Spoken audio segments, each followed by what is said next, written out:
Assalamualaikum Bu Siti Hajarwati. Waalaikumsalam. Ganggu waktunya ya Bu? Enggak, senang banget. Ini kebetulan, Ya. mohon maaf, saya Ganda Suseno, salah satu TGP Angkatan 5 Kota Yogyakarta.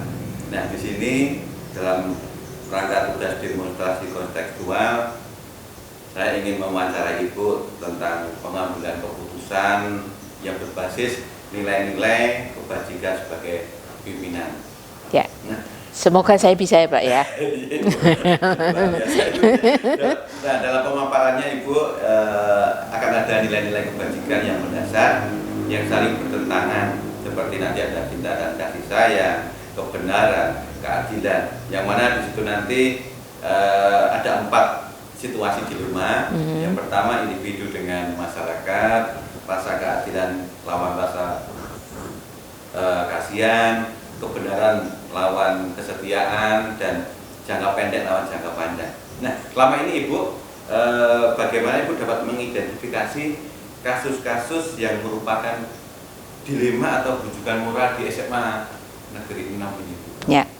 Saya akan sebutkan, tetapi tentu yang saya sampaikan itu tidak akan sama untuk satu pemimpin dengan pemimpin yang lain.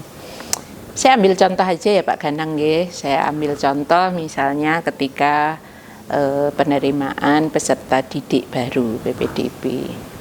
Ya biasalah, sekolah negeri itu selalu harus mengikuti PPDB online. Dan alhamdulillah institusi yang saya pimpin itu tetap menjadi pilihan masyarakat ya, pilihan masyarakat. Sehingga kalau kita lihat kepentingan masyarakat dengan institusi itu sebenarnya adalah suatu hal yang saling menguntungkan. Dari sekolah itu menginginkan kita mendapat bibit atau peserta didik yang bagus, masyarakat juga akan kepengen mendapatkan institusi yang sesuai dengan idaman mereka. Nah, yang terjadi biasanya kalau kita membuka lowongan untuk sejumlah siswa, ya, misalnya 286, maka yang mendaftar pasti lebih, gitu loh, pasti lebih. Lebihnya berapa ya? Silih berganti, tetapi selalu yang diterima adalah 286. Oke. Maka terjadi dilema ketika yang diterima itu kemudian tidak semua mendaftarkan ulang. Ya. Misalnya yang mendaftarkan ulang itu hanya 285. Kan berarti ada 3 kursi kosong. Ya. Saya yakin ya, saya mengalami di SMA Negeri 6 itu sebelum ada pengumuman tentang peserta didik yang diterima, itu kemudian selalu ada saja masyarakat yang meminta apabila ada kursi kosong itu untuk bisa diisi. Nah, menurut saya nih ya Pak Ganang, ada dilema. Saya selaku misalnya kalau orang tua ya saya tetap juga akan menginginkan apabila bisa diterima di SMA Negeri 6 ya saya akan masuk gitu, akan ingin memasukkan karena saya ingin anak saya bisa memperoleh sekolah seperti yang saya idamkan. Tapi ketika saya menjadi pimpinan sebuah institusi, maka saya akan dilematis. Dilemanya adalah antara saya menghadapi orang tua yang menginginkan anaknya masuk dan saya harus menegakkan aturan dari institusi. Ya, itu dilematis ya, dilematis karena tentu PPDB sudah ada aturan bahwa seleksinya seperti ini, yang diterima adalah yang kriterianya begitu. Tetapi ketika ada 3 kursi kosong lalu diisi, itu memang kemudian saya harus mencari regulasi untuk pengisian 3 kursi kosong. Ketika saya belum menemukan ada regulasi yang jelas terkait dengan pengisian itu, maka saya masih mengambil sikap untuk belum mengisinya, karena tentu itu akan menjadi permasalahan apabila belum ada regulasi yang jelas yang memayungi pengisian kursi kosong itu, seperti itu.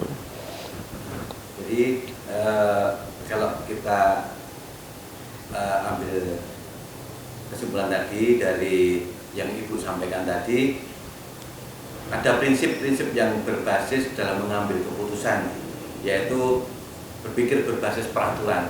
Jadi berdasarkan peraturan ya Ibunya, karena dari kursi yang kosong itu memang ada orang tua yang pengen menginginkan anaknya masuk, tapi karena kita berbasis peraturan, jadi tetap kursinya kosong ya Bu ya.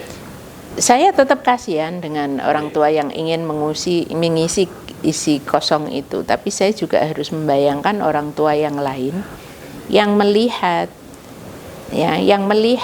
proses seleksi yang institusi lakukan tentang pengisian 3 kursi kosong itu.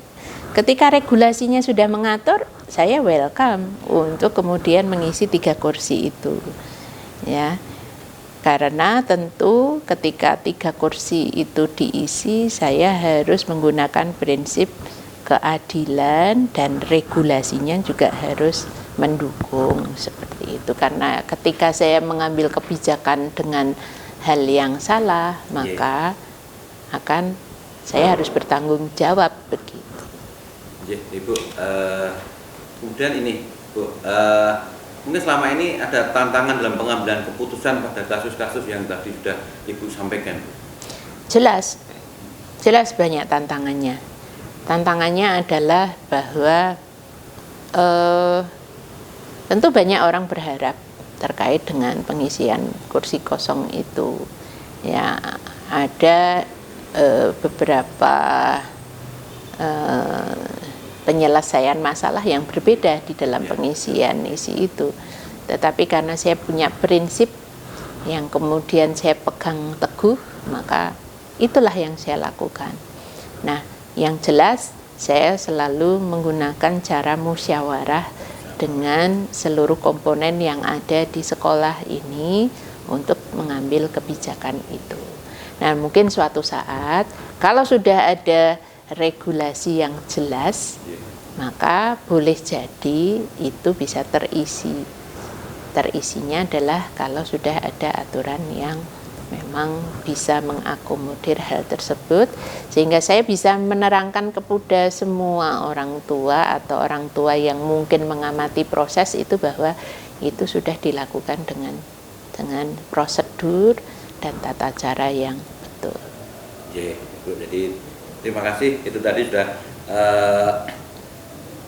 menerapkan 9 langkah dalam pengambilan keputusan. Nah, Ibu, untuk faktor-faktor, nah sekarang faktor-faktor apa yang selama ini mempermudah atau yang membantu Ibu dalam mengambil sebuah keputusan yang tadi merupakan dilema juga tantangan itu? Ya. Itu yang membantu dalam kasus ini siapa ini? Ya, saya nggak pernah melangkah sendiri. Ya, dalam mengambil kebijakan saya nggak pernah sendiri.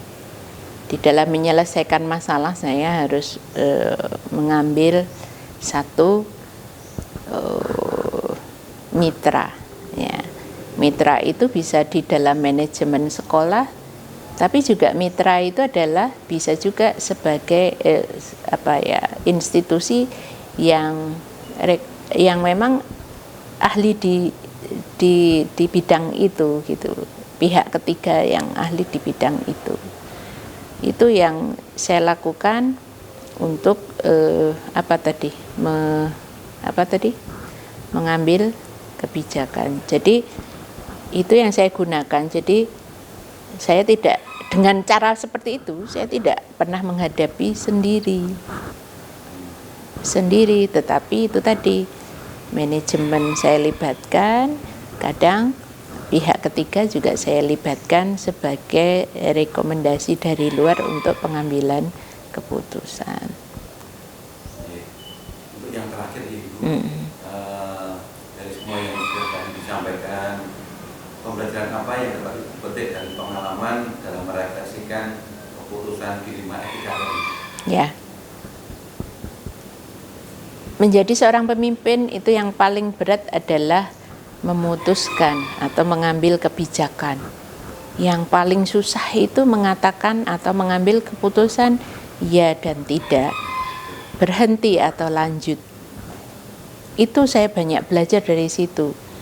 Dan saya benar-benar kaget ternyata menjadi pemimpin itu susahnya di situ. Memutuskan ya dan tidak, terus atau lanjut, atau solusinya dengan cara apa.